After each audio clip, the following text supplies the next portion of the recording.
Hi everyone, I am Surbhi Raheja. So I hope आप लोगों ने प्रीवियस लेक्चर्स रिवाइज किए हैं, सबने रिवाइज किए है ना। इससे पहले हम लोगों ने ट्रांसलेशन में इनिशिएशन एंड इलोंगेशन कवर किया है। लास्ट लेक्चर में इलोंगेशन को देखा डिटेल में कि कैसे पेप्टाइड सिंथेसिस इलोंगेट करती है। So today we will see termination of translation कि कैसे पेप्टाइड सिंथेसिस स्टॉप होती है। सो टर्मिनेशन हम कवर करेंगे और ये हमारा यहाँ पर लेक्चर नंबर 5 होगा ट्रांसलेशन टॉपिक का। तो जो टर्मिनेशन यहाँ पर होगी ये हमारी कॉमन होती है इन प्रोकैरियोट्स एंड यूकैरियोट्स। तो जैसे हमने इलोंगेशन में देखा था, प्रोकैरियोट्स यूकैरियोट्स में साथ में हमने फैक्टर्स यहाँ पर देखे थे। तो सेम हम टर्मिनेशन में भी यहाँ पर हम जो कवर करेंगे इसमें हम यूकैरियोट्स प्रोकैरियोट्स दोनों पार्ट कवर करेंगे। सो आपका जो रेफरेंस यहाँ पर होगा ये व्हाट्सएप है, व्हाट्सएप में ट्रांसलेशन चैप्टर है, मैंने पहले भी मेंशन किया है। तो आप लोग वहां पर ये चैप्टर डिटेल में पढ़ सकते हो। इसके अलावा हमारा टेलीग्राम ग्रुप है। आई नो काफी लोगों ने टेलीग्राम ग्रुप को अभी तक ज्वाइन नहीं किया है, सो प्लीज टेलीग्राम ग्रुप को ज्वाइन करो। आपको यहाँ पर सब अपडेट, सब नोटिफिकेशन यहाँ पे मिलेगी। एंड सेम हमारा यहाँ पर यूट्यूब चैनल है, यूट्यूब चैनल को भी सब्सक्राइब करो, यहाँ पर आपको सब अपडेटेड कंटेंट मिलेगा। सो आज का जो लेक्चर हमारा होगा इसमें बेसिकली हम पढ़ने क्या वाले हैं। इस लेक्चर में हम यहाँ पे देखेंगे स्टॉप कोडॉन्स। स्टॉप कोडॉन्स मतलब कैसे यहाँ पे प्रोटीन सिंथेसिस स्टॉप होती है। तो हमें पता है कि वहां पे स्टॉप कोडॉन्स रिस्पॉन्सिबल यहाँ पर होते हैं, तो स्टॉप कोडॉन्स के बारे में। नेक्स्ट फैक्ट यहाँ पर आ जाएगा रिलीज फैक्टर। जैसे अभी तक हमने जो प्रोसेस है इनिशिएशन इलोंगेशन, यहाँ पे सब हमने फैक्टर्स किए हैं। इनिशिएशन में हमने इनिशिएटर फैक्टर्स किए थे, इलोंगेशन में इलोंगेशन फैक्टर्स किए थे। ऐसे अब जो टर्मिनेशन यहाँ पर होगा यहाँ पर हम पढ़ने वाले हैं रिलीज फैक्टर, और लास्ट में यहाँ पर हम देखेंगे राइबोसोम रिसाइक्लिंग। सो स्टार्ट करते हैं टर्मिनेशन। अभी देखो सिंपल सा, अगर हम एक अभी सिनेरियो यहाँ पर देखें कि हमारे पास अभी प्रोटीन सिंथेसिस में चल क्या रहा है, ये हमारा एमआरएनए यहाँ पर होगा, ये राइबोसोम है, ठीक है। अब राइबोसोम में हमें पता है कि यहाँ पर क्या है, यहाँ पे प्रेजेंट है ईपीएस साइट। और जब हम प्रोटीन सिंथेसिस यहाँ पर देखते हैं तो प्रोटीन सिंथेसिस में हमारे पास यहाँ पर होता है कि जो पी साइड यहाँ पर होती है, पी साइड पर यहाँ पर क्या होता है, टीआरएनए प्रेजेंट है, पेप्टाइड चेन यहाँ पर होगी, पेप्टाइडल टीआरएनए यहाँ पर होगा। और ऐसे जो ए साइड यहाँ पर होगी, ए साइड पर भी यहाँ पर क्या प्रेजेंट होगा, अमाइनो एसाइलेटेड टीआरएनए। ऐसे प्रोटीन सिंथेसिस चलती रहती है ना, इलोंगेशन ऐसे ही यहाँ पर होता है। अब इसकी शिफ्टिंग यहाँ पर होगी, ये ए यहाँ पर जाएगा, फिर यहाँ पे नेक्स्ट टीआरएनए मॉलिक्यूल आएगा जो यहाँ पे अमाइनो एसिड को लेकर आएगा। अब देखो यहाँ पर क्या है, हम बेसिकली यहाँ पर क्या देख रहे हैं, हम ये देख रहे हैं कि हमारे यहाँ पर जो प्रोटीन सिंथेसिस है, ये जो एमआरएनए यहाँ पर होगा 5 प्राइम टू 3 प्राइम डायरेक्शन में है। अब इस 5 प्राइम टू 3 प्राइम डायरेक्शन में यहाँ पर अब आया स्टॉप कोडॉन, ठीक है। सिंपल सा यहाँ पर क्या है, एमआरएनए यहाँ पर होगा, एमआरएनए पर यहाँ पर क्या आया, एमआरएनए पर आया स्टॉप कोडॉन। अब ये राइबोसोम ट्रांसलोकेट करता हुआ आगे बढ़ रहा है और पेप्टाइड चेन को सिंथेसाइज कर रहा है, ठीक है। सिंपल सा, इनिशिएशन में हमने रोल देखा था स्टार्ट कोडॉन का कि इनिशिएशन कैसे यहाँ पर होगी, एमआरएनए पर प्रेजेंट होगा स्टार्ट कोडॉन एयूजी और जीयूजी प्रेजेंट होगा, ठीक है। स्टार्ट कोडॉन यहाँ पर होंगे, वहां से प्रोटीन सिंथेसिस स्टार्ट होती है। इलोंगेशन में चेन कंटिन्यू है, पेप्टाइड चेन बनती जा रही है। अब हम टर्मिनेशन पार्ट यहाँ पर देख रहे हैं। अब टर्मिनेशन में यहाँ पर क्या है कि ये जो एमआरएनए यहाँ पर होगा, इसमें यहाँ पर क्या प्रेजेंट हुआ, स्टॉप कोडॉन यहाँ पे प्रेजेंट हुआ। अब जैसे राइबोसोम यहाँ पे मूव करता है, यहाँ पर आ रहा है, अब ये कहां पर पहुंचेगा, स्टॉप कोडॉन के पास यहाँ पर आएगा, ठीक है। तो जैसे नेक्स्ट स्टेप जो यहाँ पर होगा, अब इसमें यहाँ पर क्या हुआ कि ये एमआरएनए यहाँ पर है, ठीक है, राइबोसोम साइट यहाँ पर हुई ईपीए साइट, ठीक है। अब ये जो ईपीए साइट, अब यहाँ पर पेप्टाइडल टीआरएनए यहाँ पे प्रेजेंट हुआ, और यहां से अभी क्या है, एक जो टीआरएनए है वो यहां से रिमूव हुआ, ठीक है। ये कैसा अनचार्ज टीआरएनए। और अब ये जो ए साइट है, अब इस ए साइट पर यहां पर आया स्टॉप कोडॉन, ठीक है। सिंपल सा प्रोसेस है, जैसे ट्रांसलोकेशन यहां पर होती है, राइबोसोम एग्जैक्ट 3 न्यूक्लियोटाइड से ट्रांसलोकेट करता है। तो जैसे अब ट्रांसलोकेशन यहां पर हुई, तो अब ये जो ए साइट यहां पर है, अब इस ए साइट पर यहां पर क्या आया, यहां पर आता है स्टॉप कोडॉन, ठीक है। तो अब यहीं पर हमारी होती है टर्मिनेशन, ठीक है। अब जैसे ही ए साइट पर यहाँ पर स्टॉप कोडॉन आता है, यहीं पर होती है टर्मिनेशन। तो ट्रांसलेशन के सिंथेसिस, ट्रांसलेशन में जब इनिशिएशन प्रोसेस होती है, प्रोटीन के सिंथेसिस जब होती है, तो उसके लिए रिस्पॉन्सिबल कौन होगा? Start codon. और स्टॉप होने के लिए यहाँ पर क्या कौन रिस्पॉन्सिबल होता है? Stop codon. ठीक है, तो सबसे पहले तो ये समझना है, राइबोसोम आगे बढ़ता जा रहा है और फिर यहाँ पर क्या करता है? स्टॉप कोडोन जैसे यहाँ पर आता है, राइबोसोम क्या करता है? स्टॉप हो जाता है और वहां पर फिर टर्मिनेशन होती है। ठीक है, अब ऐसे हम यहाँ पे देखते हैं 3 कोडॉन्स यहाँ पे प्रेजेंट होती हैं विच टर्मिनेट ट्रांसलेशन। तो इन्हीं को यहाँ पर हम क्या बोलते हैं? 3 कोडॉन्स जो यहाँ पर होंगे ये यहाँ पर आते हैं स्टॉप कोडॉन या फिर, ठीक है, स्टॉप कोडॉन यहाँ पर है, या फिर इन्हें और बोला जाता है नॉनसेंस कोडॉन। ठीक है, इन्हें यहाँ पर क्या बोलते हैं? Nonsense codon. तो अब इसमें जो यहाँ पर कोडॉन आते हैं वो हमारे पास यहाँ पर आता है UAG, UAA and UGA। 3 stop codon यहाँ पर होती है, UAG, UAA एंड UGA। अब ये जो यहाँ पर कोडॉन होगा इसे और बोला जाता है एम्बर, और इसे यहाँ पर बोलते हैं ओकर, और इसे बोला जाता है ओपन। ठीक है, तो 3 स्टॉप कोडॉन यहाँ पर होते हैं। तो पहला तो आपको ये समझना है कि जो ट्रांसलेशन स्टॉप होती है वो कब होगी? जब ये स्टॉप कोडॉन यहाँ पर होती है। ठीक है, when these stop codon occurs at A site। ठीक है, जैसे ही ये 3 स्टॉप कोडॉन कैसे यहाँ पर होते हैं? A साइट पर आता है। तीनों में से कोई भी एक आ सकता है, ऐसे नहीं कि तीनों आएंगे। ठीक है, तीनों में से जब यहाँ पर कोई भी स्टॉप कोडॉन, जैसे ये mRNA यहाँ पर हुआ, ये राइबोसोम यहाँ पे प्रेजेंट है और इसमें यहाँ पर क्या है? EPA साइट, और ये जो A साइट यहाँ पर होगा तो A साइट पर यहाँ पर क्या हो सकता है? यहाँ पे UAG भी आ सकता है, UAA भी आ सकता है और UGA भी आ सकता है। तो ये एक्चुअल में रिस्पॉन्सिबल होता है टर्मिनेशन के लिए। ठीक है, अब रीजन देखो यहाँ पे क्यों। अब रीजन देखो ये होता है, अब जैसे हमने टीआरएनए के बारे में किया तो हमने ये किया इनिशिएटर टीआरएनए होता है विच रिकॉग्नाइज इनिशिएटर कोडॉन। ठीक है, ये क्या था कि एक्सप्रेशन से यहाँ पर क्या होता है? इनिशिएटर टीआरएनए होता है। अब ये जो स्टॉप कोडॉन है, अब इन स्टॉप कोडॉन के लिए कोई भी टीआरएनए मॉलिक्यूल नहीं होता। ठीक है, अब ये जो यहाँ पे टर्मिनेटर कोडॉन्स हैं, अब इनके लिए यहाँ पर क्या है? यहाँ पर नहीं होता है, do not have tRNA molecule. ठीक है, अब जैसे यहाँ पे स्टॉप कोडॉन होंगे तो इनके लिए यहाँ पर क्या होगा? कोई भी टीआरएनए मॉलिक्यूल नहीं आएगा। तो अब इस सिनेरियो कुछ ऐसा है, प्रोटीन सिंथेसिस यहाँ पर हो रही थी। ठीक है, ट्रांसलेशन प्रोसीड कर रही थी। अब यहाँ पर पी साइड पर यहाँ पर क्या आया? यहाँ पर ये प्रेजेंट हुआ पेप्टाइडल टीआरएनए। ठीक है, ऐसे अब ये जो ई साइड यहाँ पर है, यहाँ पर अनचार्ज टीआरएनए यहाँ पे प्रेजेंट हुआ। अब जैसे ही ए साइड पर यहाँ पे स्टॉप कोडॉन आया, बट अब तो यहाँ पे कोई टीआरएनए आएगा ही नहीं क्योंकि इस स्टॉप कोडॉन के लिए तो कोई टीआरएनए है ही नहीं। ठीक है, अब ये राइबोसोम यहीं पर रुक जाएगा, अब ये राइबोसोम आगे मूव नहीं करेगा। ठीक है, अब देखो एक चीज क्या है ना, अब यहाँ पे प्रोटीन सिंथेसिस तो स्टॉप होगी। अब प्रोटीन सिंथेसिस को या फिर पेप्टाइड चेन के सिंथेसिस को रोकने के लिए कोई फैक्टर या फिर कुछ आगे रिस्पॉन्सिबल नहीं होता है। जस्ट जैसे ही ए साइड पर यहाँ पर क्या करते हैं? स्टॉप कोडॉन आते हैं, प्रोटीन सिंथेसिस या फिर पेप्टाइड चेन सिंथेसिस तभी के तभी स्टॉप हो जाती है। ठीक है, अब सिनेरियो ये हुआ कि mRNA यहाँ पर ये प्रेजेंट है, mRNA पर राइबोसोम बाइंड है, 2 टीआरएनए मॉलिक्यूल यहाँ पे बाइंड है जिसमें से एक पेप्टाइडल टीआरएनए मॉलिक्यूल यहाँ पर हुआ, एक यहाँ पे अनचार्ज टीआरएनए मॉलिक्यूल है। ठीक है, लेकिन अब ये जो सिंथेसिस है, अब ये सिंथेसिस तो स्टॉप होगी, लेकिन अब यहाँ पे नेक्स्ट इंपॉर्टेंट स्टेप क्या है? अब नेक्स्ट इंपॉर्टेंट स्टेप ये यहाँ पर होगा, जो ये यहाँ पर पेप्टाइड चेन बनी है, अब इस पेप्टाइड चेन को रिलीज भी तो करना है ना।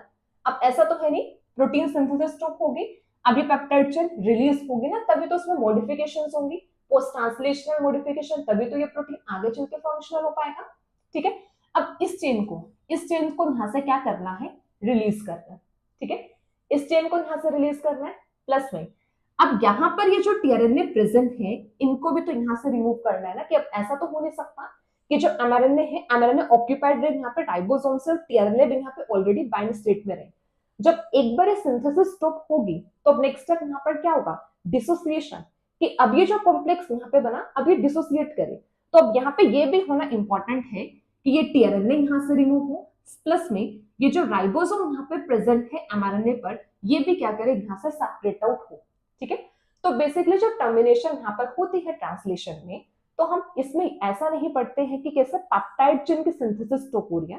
एक्चुअल में हम ये पढ़ते हैं कि जैसे ही स्टॉप कोडन यहाँ पर आए, सिंथेसिस तो स्टॉप होगी, बट उसके बाद यहाँ पर क्या होगा, पेप्टाइड चेन कैसे यहाँ पर रिलीज होती है, एंड नेक्स्ट यहाँ पर क्या है कि जो टीआरएनए यहाँ पर प्रेजेंट है वो कैसे डिसोसिएट होंगे, राइबोसोम की डीअसेंबलिंग यहाँ पर कैसे होगी, ये हम स्टडी करते हैं टर्मिनेशन में।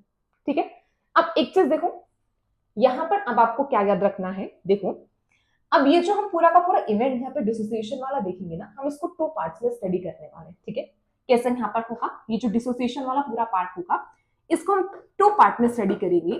पहला तो हम यहाँ पर देखेंगे पेप्टाइड चेन रिलीज। ठीक है, फर्स्ट पार्ट यहाँ पर क्या होगा, फर्स्ट यहाँ पर आ जाएगा पेप्टाइड चेन रिलीज। तो पहले तो हम देखेंगे कि कैसे ये पेप्टाइड चेन यहाँ से रिलीज होती है।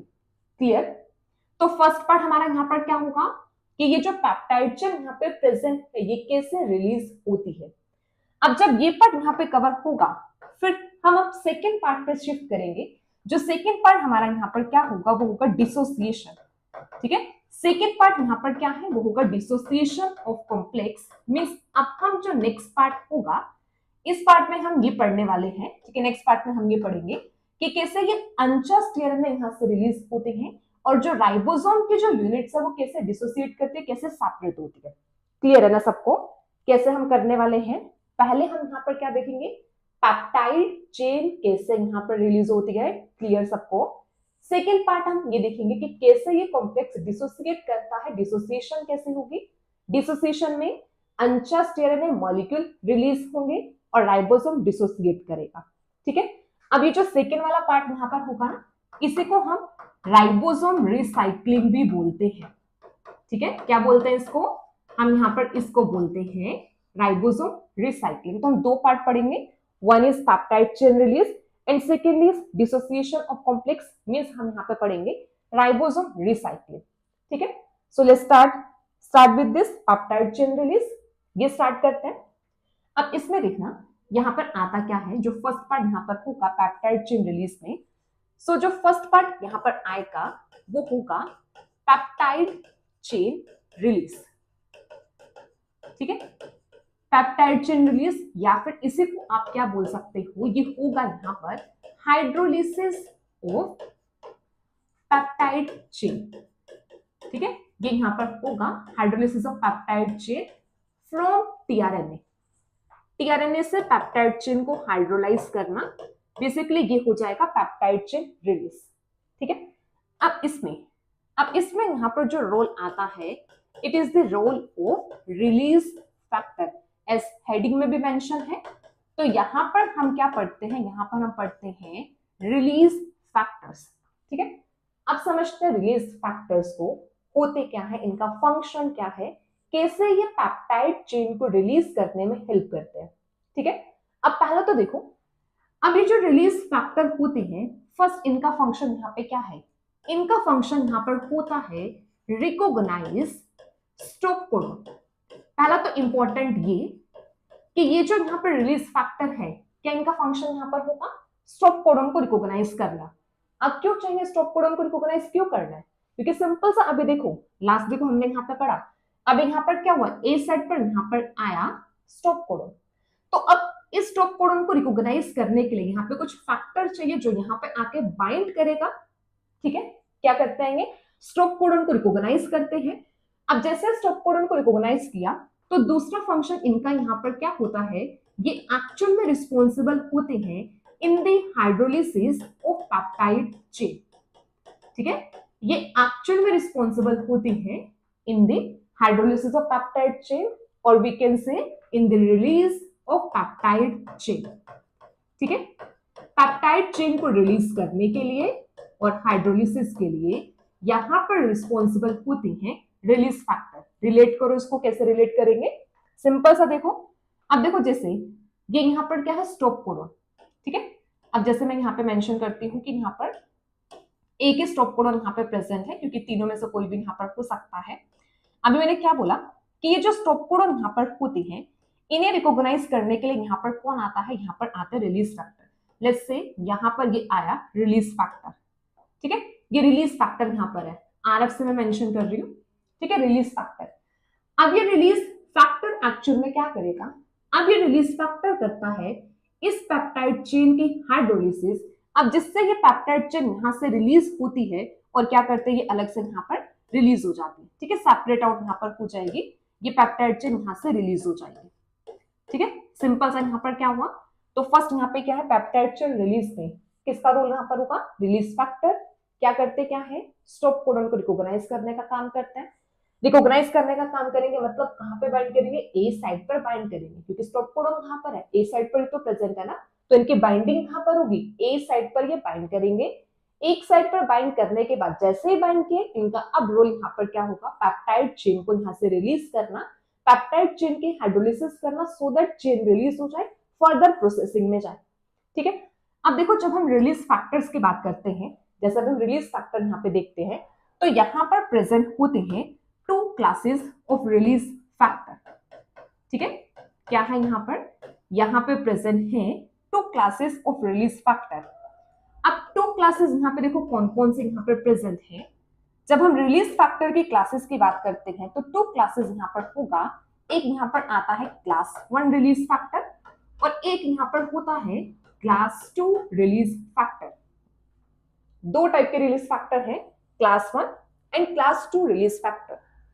अब ये जो क्लास 1 रिलीज फैक्टर है, इनका फंक्शन यहाँ पर होता है, ठीक है, इनका फंक्शन यहाँ पर होगा रिकॉग्नाइज, ठीक है, ये क्या करते हैं, रिकॉग्नाइज स्टॉप कोडन, ठीक है, इनका फंक्शन होगा to recognise stop codon and hydrolysis of peptide chain, ठीक है। इनका काम यहाँ पर क्या होगा, recognise stop codon and hydrolysis of peptide chain. मतलब जो बेसिकली हमने रिलीज फैक्टर का फंक्शन किया, वो कौन परफॉर्म करता है, वो परफॉर्म करते हैं क्लास 1 रिलीज फैक्टर। तो अब आता है कि क्लास 2 का क्या काम होगा, क्योंकि मेन काम तो क्लास 1 ने कर दिया ना, स्टॉप कोडन को रिकॉग्नाइज भी कर लिया, साथ में यहाँ पर क्या किया, पेप्टाइड चेन की हाइड्रोलिसिस भी कर दी।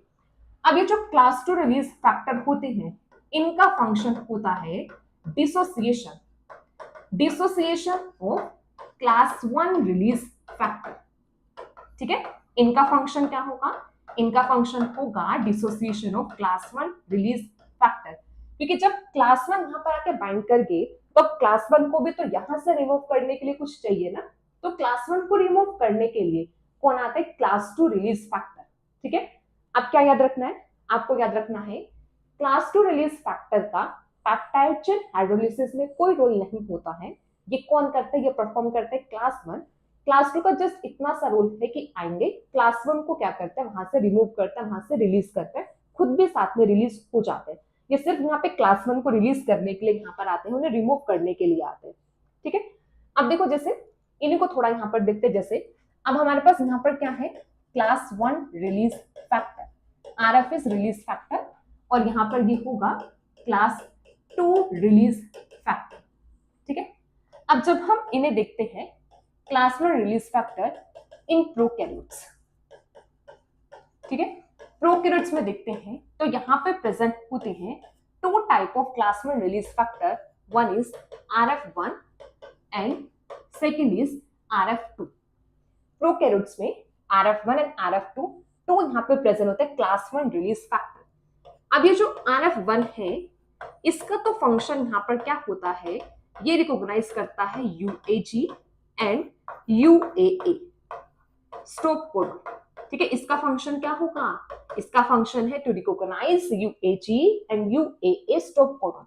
और जो RF2 यहाँ पर होगा, इसका फंक्शन यहाँ पर आएगा recognise UGA and UAA stop codon. तो हम सिंपल सा ये बोल सकते हैं कि यहाँ पे दो टाइप के रिलीज फैक्टर आते हैं क्लास 1 में, RF1 RF2। तो UAG को रिकॉग्नाइज करने के लिए RF1 आएगा, UGA को रिकॉग्नाइज करने के लिए RF2, UAA के लिए दोनों आ सकता है 1 एंड 2, ठीक है। ऐसे जब हम क्लास 2 रिलीज फैक्टर यहाँ पर देखते हैं, सेम यहाँ पर किसमें देख रहे हैं, इन प्रोकैरियोट्स। अब इन प्रोकैरियोट्स यहाँ पर प्रेजेंट होता है, ओनली वन ही यहाँ पर प्रेजेंट होता है, RF3, ठीक है, RF3। तो क्या RF1 2 3 तीन रिलीज फैक्टर यहाँ पर हुए। अब ये जो RF3 यहाँ पर है या फिर जो क्लास 2 रिलीज फैक्टर होते हैं, this class 2 release factor is regulated by GTP, GTP hydrolysis. तो जो क्लास 2 रिलीज फैक्टर है, इनकी जो यहाँ पे रेगुलेशन होती है it is by GTP hydrolysis. मतलब ऐसा समझो कि जो RF3 है ये क्या करता है, जीटीपी के साथ बाइंड करता है, जीटीपी हाइड्रोलिसिस इनकी रेगुलेशन यहाँ पे करता है। ठीक है, तो क्या होगा, रिलीज फैक्टर कितनी क्लासेस हैं जल्दी से बताओ, क्लास 1 एंड क्लास 2 है ना। क्लास 1 का काम क्या है, क्लास 1 का काम है पेप्टाइड चेन को रिलीज करना और क्या करना है यहाँ पे, स्टॉप कोडॉन को रिकॉग्नाइज करना। क्लास 2 इसमें कोई रोल प्ले नहीं करते, क्लास 2 का क्लास 1 को ही रिलीज करने का होता है। प्रोकैरियोट्स में क्लास 1 में दो आता है, RF1 RF2। यूकैरियोट्स में प्रोकैरियोट्स में जो क्लास 2 होगा वो एक होता है, RF3। ठीक है, अब हम देखते हैं यूकैरियोट्स में। तो जो यूकैरियोट्स यहाँ पर होंगे, ये तो हमने प्रोकैरियोट्स में किया। अब जब हम यहाँ पर यूकैरियोट्स की बात करते हैं तो यूकैरियोट्स में प्रेजेंट होता है सिंगल ERF1 फैक्टर, या फिर ये बोल सकते हो ये कौन सा यहाँ पर है, ये है यहाँ पर क्लास 1 रिलीज फैक्टर। तो यहाँ पे सिंगल ही ERF1 फैक्टर प्रेजेंट होता है to recognise all 3 type of stop codon. ठीक है, तो ये क्या करता है, ये रिकॉग्नाइज करता है all 3 type of stop codon. तो यहाँ पे क्या प्रेजेंट होगा, यहाँ पर एक ही फैक्टर प्रेजेंट है which recognize all 3 type of stop codon. ठीक है, और ऐसे यहाँ पर और प्रेजेंट होगा ERF3, ये यहाँ पे प्रेजेंट है क्लास 2 रिलीज फैक्टर। सो इतना सबको समझ में आया ना, क्लियर एवरीवन। सो यहाँ पर क्या है, यूकैरियोट्स में ERF1 एंड ERF3 यही फैक्टर्स यहाँ पर होता है, फंक्शन सेम है, एग्जैक्टली सेम फंक्शन होता है प्रोकैरियोट्स यूकैरियोट्स में, जस्ट फैक्टर्स का डिफरेंस यहाँ पर आता है। ठीक है, अब हमें इतना समझ में आ गया, ठीक है, कि अब ए साइड पर स्टॉप कोडॉन आए।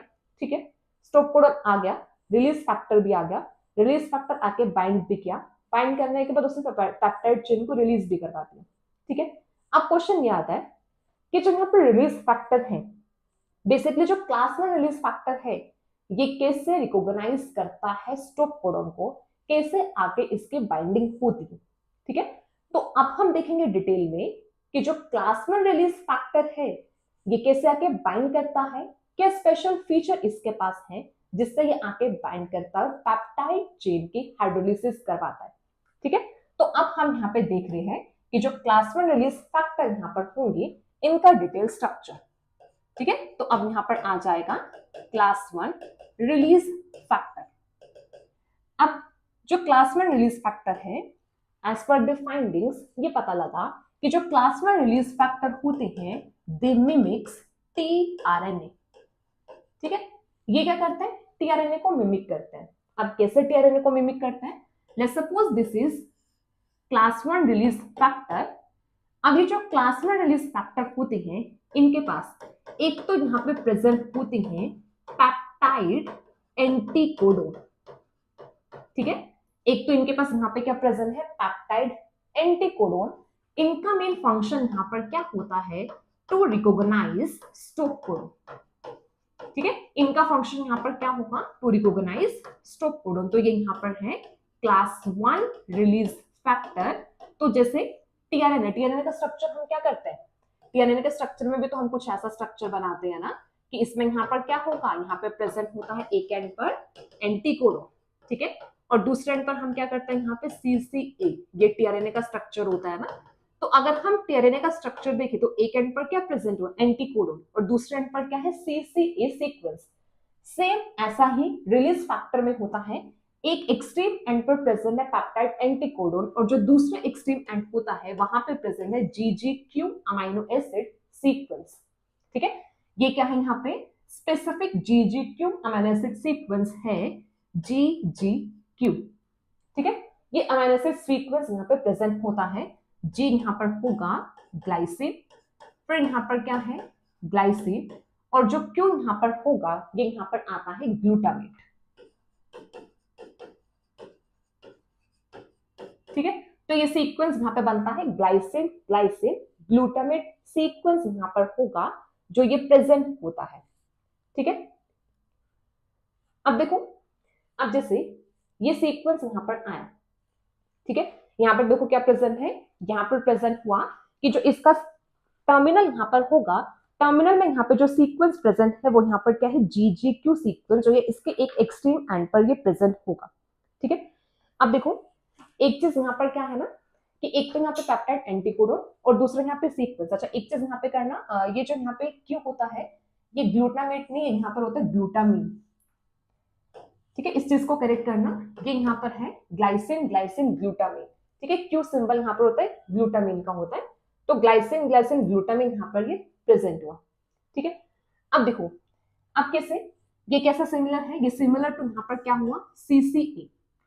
और ये जो यहाँ पे GGQ जो सीक्वेंस यहाँ पर होता है अमीनो एसिड का, एक्चुअल में ये जो सीक्वेंस है ये क्या करता है, ये इंटरेक्ट करता है with the peptidyl transferase centre, ठीक है, ये इंटरेक्ट करेगा with the peptidyl transferase centre. अब पेप्टाइडल ट्रांसफरेज सेंटर याद है सबको, हमने किया था, peptidyl transferase centre large subunit का पार्ट होता है, ठीक है।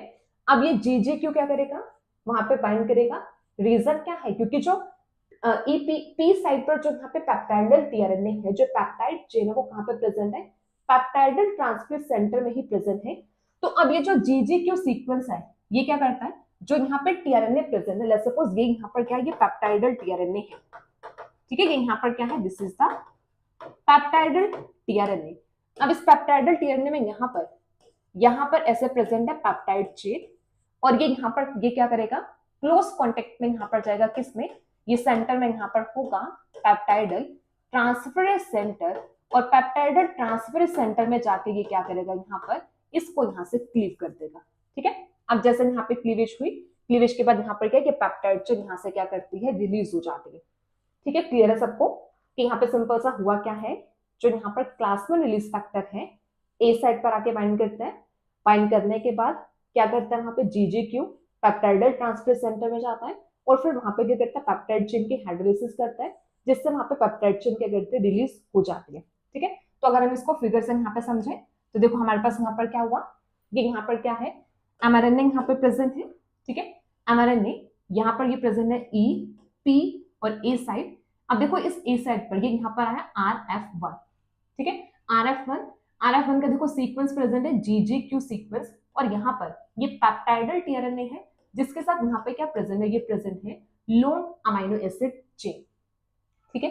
अब यहाँ पे फैक्टर बाइंडिंग सेंटर है, अब जैसे कि यहाँ पर आया, अब इसने यहाँ पर क्या किया, इसने यहाँ पे बॉन्ड ब्रेक किया, ठीक है, जिससे यहाँ पर क्या है, अब यहाँ पर ये जो पेप्टाइड चेन है, ये पेप्टाइड चेन यहाँ से क्या करती है, रिलीज होती है, पेप्टाइड चेन यहाँ से रिलीज हुई, ठीक है, पेप्टाइड की हाइड्रोलिसिस यहाँ पर होगी, पेप्टाइड चेन यहाँ से रिलीज है। अब स्टिल यहाँ पर क्या बाइंड है, यहाँ पर ये बाइंड है RF1 अभी भी बाइंड है, और यहाँ पर ये दो टीआरएनए यहाँ पे बाइंड है, और ये टीआरएनए यहाँ पे कैसे प्रेजेंट है, ये है यहाँ पर अनचार्ज्ड टीआरएनए, ठीक है, ये टीआरएनए यहाँ पर कैसे है, दीज आर अनचार्ज्ड टीआरएनए, जो एक E साइड पर बाइंड है और एक P साइड पर बाइंड है, और A साइड पर यहाँ पे बाइंड है RF1 रिलीज फैक्टर, ठीक है। अब नेक्स्ट स्टेप क्या होगा, नेक्स्ट स्टेप इस RF1 रिलीज फैक्टर को यहाँ से क्या करना, रिमूव करना, ठीक है। और बताया था इस RF1 रिलीज फैक्टर को रिमूव करने के लिए कौन आएगा, अब यहाँ पर आएंगे RF3 रिलीज फैक्टर या फिर क्लास 2 रिलीज फैक्टर, ठीक है। अब देखना इस चीज को यहाँ पे देखते हैं कि कैसे यहाँ पर जो RF1 यहाँ पर होता है इसका रिलीज होता है, ठीक है, इसको यहाँ पे देखते हैं। अब देखो हमारे पास यहाँ पर क्या है, यहाँ पर अब ये यहाँ पर आते हैं RF3 या फिर ये यहाँ पर क्या है, क्लास 2 रिलीज फैक्टर, ठीक है, RF3।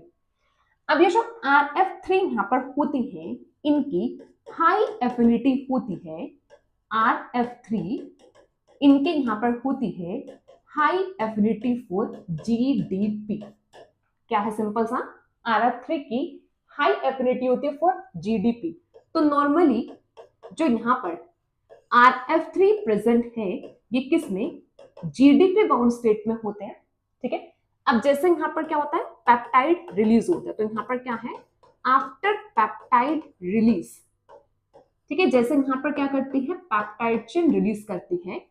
अब ये जो RF3 GDP है ये जो फैक्टर यहाँ पर होगा ये बाइंड करता है, बाइंड्स टू राइबोसोम। ठीक है, ये जाके बाइंड करता है राइबोसोम के साथ RF3-GDP। अब जैसे RF3-GDP की बाइंडिंग हुई, अब नेक्स्ट स्टेप में यहाँ पर क्या होगा, अब यहाँ पर जो RF1 मतलब जो क्लास 1 रिलीज फैक्टर है, RF1 जो फैक्टर यहाँ पर होता है ये क्या करता है, ये एक्सचेंज करता है, exchange it's GDP from GTP। ठीक है, ये क्या करता है, ये एक्सचेंज करता है इसकी GDP को फ्रॉम GTP। तो सिंपल सा अब नेक्स्ट स्टेप जो इंपॉर्टेंट याद रखना है क्या है कि जो यहाँ पर RF3 होता है इसके जो GDP एक्सचेंज है वो कौन करता है, RF1। ठीक है, रिलीज फैक्टर 1 इसके GDP को एक्सचेंज करता है विद द GTP। ठीक है, जैसे पेप्टाइड चेन रिलीज RF3 के बाइंड किया, GDP स्टेट पे बाइंड करता है, क्लास में रिलीज फैक्टर ऑलरेडी यहाँ पे प्रेजेंट है जो क्या करेगा, इसकी GDP को GTP में एक्सचेंज कर देगा। ठीक है, अब यहाँ पर क्या हुआ, अब एक्सचेंज होने के बाद अब ये यहाँ पर जो RF3 है ये क्या करते हैं, ये GTP स्टेट में प्रेजेंट है। ठीक है, अब जैसे ये GTP स्टेट में बाइंड होते हैं, GTP स्टेट में आया, अब ये करते हैं कन्फर्मेशनल चेंजेस इन राइबोसोम। ठीक है, ये क्या करते हैं, कन्फर्मेशनल चेंजेस इन राइबोसोम। अब जैसे इन्होंने कन्फर्मेशनल चेंजेस किए राइबोसोम में, as a result RF1 factor releases. ठीक है, इसका रिजल्ट यहां पर क्या होता है कि जो RF1 फैक्टर यहां पर होगा इट रिलीजेस फ्रॉम राइबोसोम। तो कैसे कैसे यहां पर हुआ, कैसे रिलीज हुआ, रिलीज ऐसे यहां पर हुआ, जैसे यहां पे पेप्टाइड रिलीज हुआ RF3-GDP की बाइंडिंग, फिर RF1 ने इसको एक्सचेंज कर दिया। ठीक है, एक्सचेंज करने के बाद RF3-GDP जैसे यहाँ पर आया, राइबोसोम में कंफर्मेशनल चेंजेस यहाँ पर हुए जिसकी वजह से RF1 फैक्टर यहाँ से क्या हुआ, रिलीज हुआ। ठीक है, आप RF1 को ना रिलेट कर सकते हो कि ये एक टाइप का यहाँ पर क्या करता है, ये एक्ट करता है ग्वानिन एक्सचेंज फैक्टर की तरह फॉर RF3। ठीक है, RF3 के लिए यहाँ पर क्या है, it is the guanine exchange factor. ठीक है, तो ये क्या करते हैं, इसकी GDP को एक्सचेंज करते हैं विद द GTP। ठीक है, अगेन डायग्राम से यहाँ पर समझता है। अब देखो जैसे पेप्टाइड हाइड्रोलिसिस हुई, अब नेक्स्ट यहाँ पर क्या है, यहाँ पर आया RF3-GDP। ये बताया था RF3-GDP आएगा, ये यहाँ पे आके बाइंड किया। अब यहाँ पे RF3-GDP में क्या होता है, इसकी GDP एक्सचेंज, तो यहाँ पर GTP ऐड होती है और यहाँ से GDP रिमूव होता है। तो अब RF3 जो यहाँ पे होगा वो अपनी GTP स्टेट में आएगा, as a result conformational changes in ribosome. ठीक है, अब इसमें यहाँ पर क्या होंगे, यहाँ पर होंगे कंफर्मेशनल चेंजेस। ठीक है, यहाँ पर होते हैं conformational changes in ribosome. Conformational changes होने की वजह से अब क्या करता है, ये देखो अब ये फैक्टर कौन सा है, ये फैक्टर यहाँ पर है RF1। RF1 फैक्टर यहाँ से क्या किया, रिलीज हुआ। ठीक है, RF1 फैक्टर यहाँ से रिलीज हुआ, तो नेक्स्ट देखो RF1 फैक्टर यहाँ से रिलीज हुआ, अब यहाँ पे क्या बाइंड है, यहाँ पर है RF3-GTP। 1 तो रिलीज हो गया ना, RF3-GTP। अब ये RF3-GTP कैसे रिलीज होगा, अब ये जो RF3-GTP हम नॉर्मल करते हैं, RF3-GTP अब ये कॉन्टेक्ट में यहाँ पर आएगा फैक्टर बाइंडिंग सेंटर। ठीक है, अब ये आएगा फैक्टर बाइंडिंग सेंटर। अब जैसे फैक्टर बाइंडिंग सेंटर के कॉन्टेक्ट में आया, इसकी हुई GTP हाइड्रोलिसिस। अब जैसे GTP हाइड्रोलिसिस होगी, ये वापस से किस स्टेट में यहाँ पर आया, अपनी GDP स्टेट में, साथ में यहाँ पर क्या किया, फॉस्फेट रिलीज हुआ। तो अब रिजल्ट यहाँ पे क्या है, RF3 भी यहाँ से क्या होता है, रिलीज। तो RF3 को रिलीज करने के लिए यहाँ पर क्या होगा, GTP हाइड्रोलिसिस होगी, फैक्टर बाइंडिंग सेंटर के साथ यहाँ पे GTP कॉन्टेक्ट में आएगा, GTP हाइड्रोलाइज करेगा GDP स्टेट में, RF3 क्या करता है, यहाँ से रिलीज हो जाता है। और RF1 को रिलीज करने के लिए यहाँ पर इसने क्या किया, कंफर्मेशनल चेंजेस हुए जिससे RF1 यहाँ से क्या हो गया, रिलीज। ठीक है, अब हमारे पास ये सिनेरियो है, ये यहाँ पे mRNA राइबोसोम, 3 साइड यहाँ पे प्रेजेंट है EPA, और यहाँ पर ये हमें मिलेंगे अनचार्ज्ड tRNA। ठीक है, अनचार्ज्ड tRNA। तो इस प्रोसेस में पेप्टाइड चेन तो रिलीज होगी। ठीक है, देखो यहाँ से पेप्टाइड चेन तो रिलीज होगी। अब ये पेप्टाइड चेन कहां पर जाएगी, ये जाएगी, it undergoes post translational modifications. ठीक है, पोस्ट ट्रांसलेशनल मॉडिफिकेशंस होंगे और अपने टारगेट जो डेस्टिनेशन है वहां पर जाके क्या करेगी, ये यहाँ पे रीच करेगी पेप्टाइड चेन, फोल्डिंग होगी। ठीक है, मतलब जो भी मॉडिफिकेशन, केमिकल मॉडिफिकेशंस है या फिर यहाँ पे फोल्डिंग है प्रोटीन की होगी और प्रोटीन फिर अपने टारगेट डेस्टिनेशन तक जाएगा। अब हमारे पास क्या बचा, अब हमारे पास ये है, अब ये स्ट्रक्चर बचा जिसमें पेप्टाइड चेन रिलीज होगी बट स्टिल राइबोसोम एसोसिएट है, तो अनचास्ड टीआरएनए यहाँ पे प्रेजेंट है, एमआरएनए भी अभी एंगेज है। ठीक है, अब क्या करना है, इन सबको यहाँ से सेपरेट आउट करना है, राइबोसोम को यहाँ से अलग करना है जिससे एमआरएनए फ्री हो सके, टीआरएनए यहाँ से सेपरेट आउट करने हैं सो दैट टीआरएनए भी फर्दर प्रोसेस में पार्टिसिपेट कर सके। ठीक है, तो अब जो नेक्स्ट पार्ट यहाँ पर होगा, अब नेक्स्ट पार्ट हमारा यहाँ पर आएगा राइबोसोम रिसाइक्लिंग। अब इस राइबोसोम रिसाइक्लिंग में हम यहाँ पर करेंगे डिसोसिएशन ऑफ कॉम्प्लेक्स। ठीक है, यहाँ पर हम क्या करेंगे, हम करेंगे डिसोसिएशन ऑफ कॉम्प्लेक्स। तो आई होप यहाँ तक सबको क्लियर होगा ना कि हमने अभी तक क्या पढ़ा है टर्मिनेशन में। टर्मिनेशन तो एक्चुअली में प्रोटीन चेन सिंथेसिस स्टॉप है, वो तो स्टॉप कोडॉन की वजह से हुई गई। ठीक है, अब हम आगे क्या देखते हैं, पेप्टाइड चेन रिलीज कैसे होती है और यहाँ पर जो टीआरएनए प्रेजेंट हुए, यहाँ पर जो राइबोसोम प्रेजेंट है, ये कैसे सेपरेट आउट होते हैं। ठीक है, तो नेक्स्ट यहाँ पर आता है dissociation of complex which is also known as ribosome recycling. अब जब हम राइबोसोम रिसाइक्लिंग करते हैं तो यहाँ पर आते हैं 3 फैक्टर्स जो रिस्पॉन्सिबल होते हैं इस प्रोसेस में राइबोसोम रिसाइक्लिंग में। ठीक है, अब 3 फैक्टर कौन कौन से, one is RRF, second is EFTU and third is IF3। ठीक है, 3 फैक्टर है RRF, EFTU, IF3। RRF is the ribosome recycle factor। ठीक है, RRF is the ribosome recycle factor। EFTU हमने पहले भी किया है, EFTU यहां पर होता है GTP बाइंडिंग प्रोटीन। ठीक है, कि हमने पहले भी किया, इलोंगेशन में याद करो हमने किया था EFTU G, ठीक है, EFTS किए थे ना, IF3 हमने किया था इनिशिएशन फैक्टर, यहाँ पर था 1 2 3 3 फैक्टर्स बताए थे। ठीक है, अब इसमें देखो जो तीनों फैक्टर यहाँ पर होते हैं कैसे ये रोल करते हैं। अब इसमें जैसे यहाँ पर जो ये RRF है, RRF ये भी यहाँ पर क्या करता है, मिमिक्स टीआरएनए, जैसे class 1 release factor mimics tRNA, same RRF mimics tRNA. और RRF की भी जो बाइंडिंग यहाँ पर होती है, it binds to A site. कहां पे बाइंड करेंगे, ए साइट पर बाइंडिंग होती है RRF की। ठीक है, अब ये जो RRF यहाँ पर होता है ना, ये फर्दर क्या करता है ना, ये रिक्रूट करता है। ठीक है, रिक्रूट्स EFTU-GTP। ठीक है, ये क्या करता है, फर्दर रिक्रूट किसको करता है, EFTU-GTP। सिंपल सा क्या होता है, RRF का फंक्शन क्या है, टीआरएनए की तरह मिमिक करना, ए साइट पर जाके बाइंड करना, देन रिक्रूट करना किसको, यहाँ पर EFTU-GTP। अब ये जो EFTU-GTP है, अब इसका फंक्शन क्या होता है, जो EFTU-GTP यहाँ पर होता है, ये क्या करता है, ये रिलीज करता है या फिर ये करता है डिसोसिएशन ऑफ, ठीक है, डिसोसिएशन ऑफ अनचार्ज्ड टीआरएनए। ठीक है, ये क्या करेगा, dissociation of uncharged tRNA which binds to E and P site. ठीक है, व्हिच बाइंडेड टू, ठीक है, जो यहाँ पे क्या है, ऑलरेडी बाइंडेड है किस साइट पर, जो ऑलरेडी बाइंडिंग है यहाँ पर E and P साइट पर, तो उनको रिलीज और उनको डिसोसिएट करने का काम कौन करता है, EFTU। ठीक है, क्लियर सबको, EFTU-GTP यहाँ पर आता है। और फिर इसके बाद जो नेक्स्ट यहाँ पर है वो यहाँ पर होगा IF3।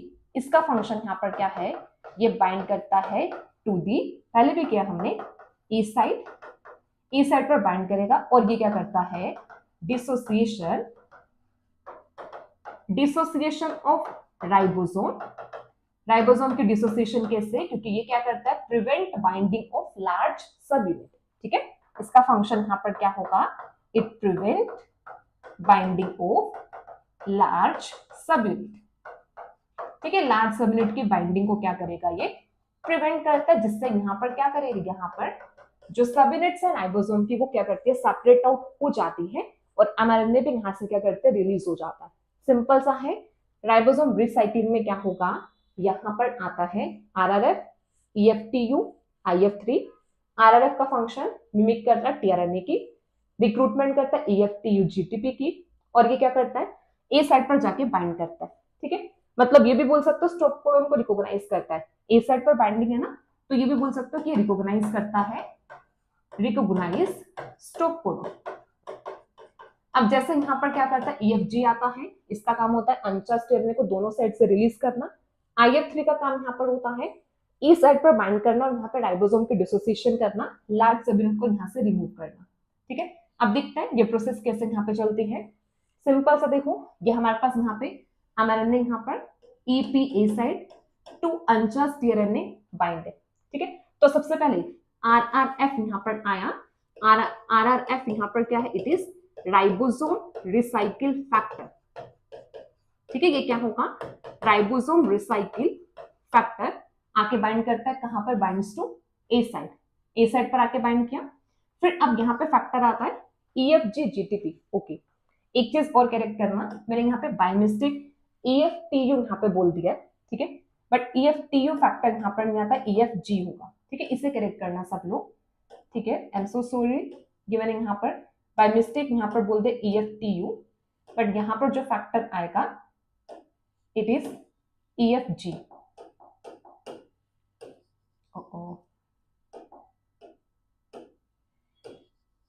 ठीक है, इसको यहां पर करना ईएफजी फैक्टर, ये यहां पर होगा। ठीक है, इसे करेक्ट करना सब लोग। ठीक है, बाय मिस्टेक यहाँ पर आ गया ईएफजी फैक्टर होगा, मैंने यहाँ पर भी लिख दिया। ठीक है, ईएफजी फैक्टर ये होगा। हमने वैसे ईएफटीयू भी किया था, हमने जी भी किया था, दोनों जीटीपी वन फैक्टर थे, तो यहाँ पर जो फैक्टर होगा वो यहाँ पर आ जाएगा जी, ईएफजी यहाँ पर होगा।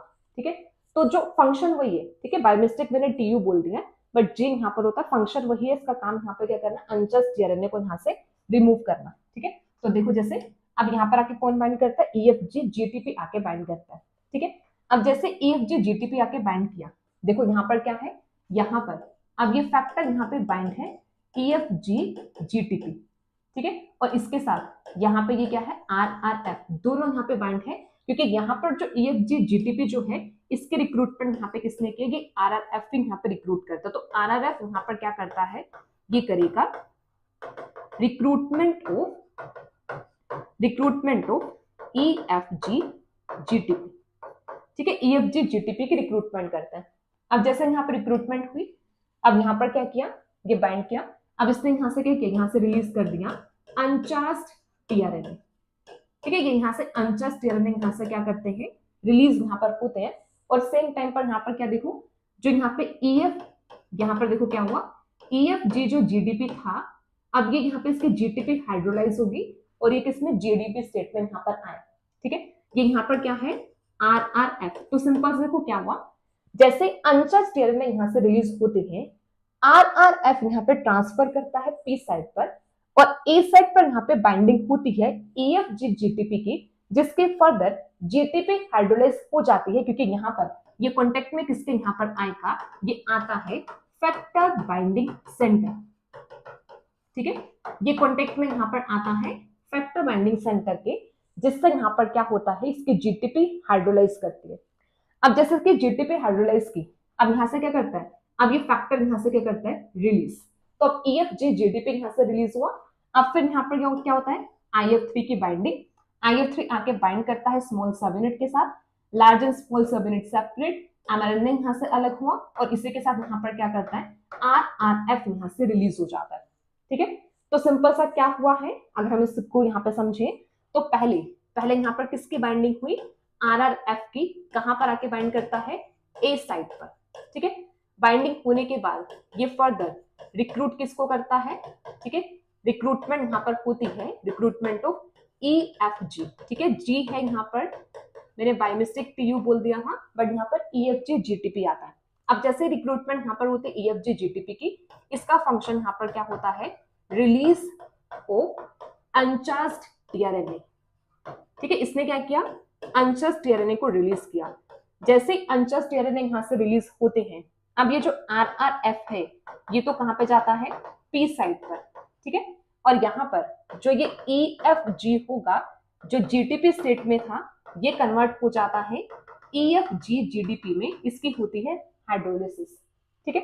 अब इसके बाद फिर यहाँ से, अब यहाँ से रिलीज होते हैं, रिलीज ऑफ ईएफजी जीडीपी, ठीक है, कि यहाँ से रिलीज हुए।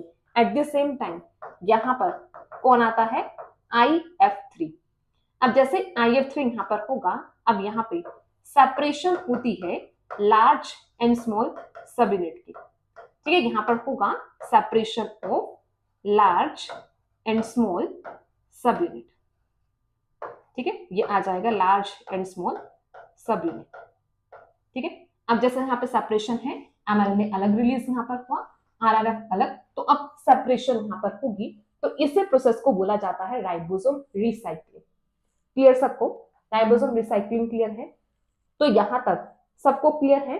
हमने यहाँ पे टर्मिनेशन में क्या पढ़ा है, तो टर्मिनेशन में अगर हम सबसे पहले यहाँ पर देखें क्या क्या पढ़ा है, जल्दी से बताओ। हमने टर्मिनेशन में पहले यहाँ पे पढ़े रिलीज फैक्टर्स के बारे में, ठीक है। हमने यहाँ पे किसके बारे में, रिलीज फैक्टर्स किए, जो हमने यहाँ पर देखा दो टाइप के यहाँ पर होंगे, क्लास 1 और यहाँ पे प्रेजेंट होंगे क्लास 2। क्लास 1 में अगर हम यूकेरियोट्स की बात करते हैं तो यहाँ पे सिंगल ही आता है। प्रोकैरियोट्स में यहाँ पर आता है RF1 एंड RF2 एंड यहाँ पर आता है RF3, ठीक है। तो पहले तो इनका फंक्शन यहाँ पर क्या होगा, पेप्टाइड चेन रिलीज या hydrolysis of peptide chain release, और इनका फंक्शन यहाँ पर होगा release of class 1 release factor, ठीक है। अब ये फैक्टर्स तो यहाँ से रिलीज होगी। फिर नेक्स्ट यहाँ पे रोल आता है RRF, यहाँ पर आता है EFG GTP और आता है IF3।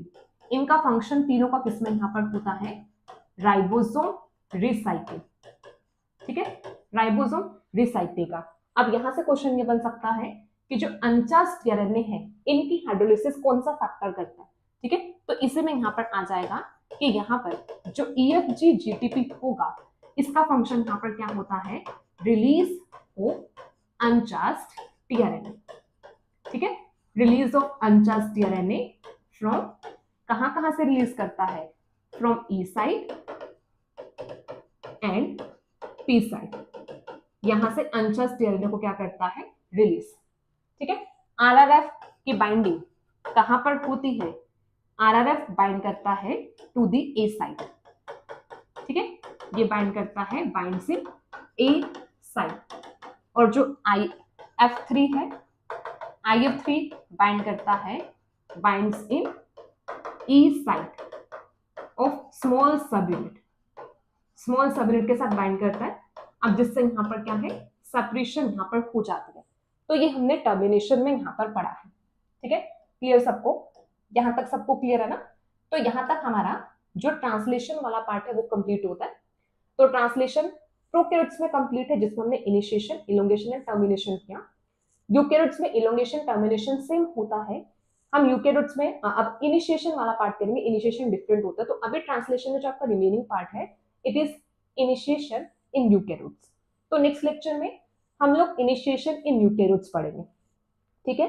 तो एक बार फटाफट से जो हमने इनिशिएशन, इलोंगेशन एंड टर्मिनेशन में फैक्टर्स के उन सबको रिवाइज करना। अभी तक हमने जितना भी ट्रांसलेशन प्रोसेस में किया, तो कौन कौन से फैक्टर्स यहाँ पर आते हैं, क्योंकि फैक्टर्स इंपॉर्टेंट है, डायरेक्ट क्वेश्चन आपका बन जाता है पार्ट बी में, ठीक है। तो अब हम यहाँ पर कर रहे हैं ट्रांसलेशन फैक्टर्स। फटाफट से बता दो कि कौन कौन से हमने किया। अगर रैंडमली देखा जाए, रैंडमली नहीं, हम डिटेल में मतलब देखते हैं कैसे कैसे यहाँ पर होता है।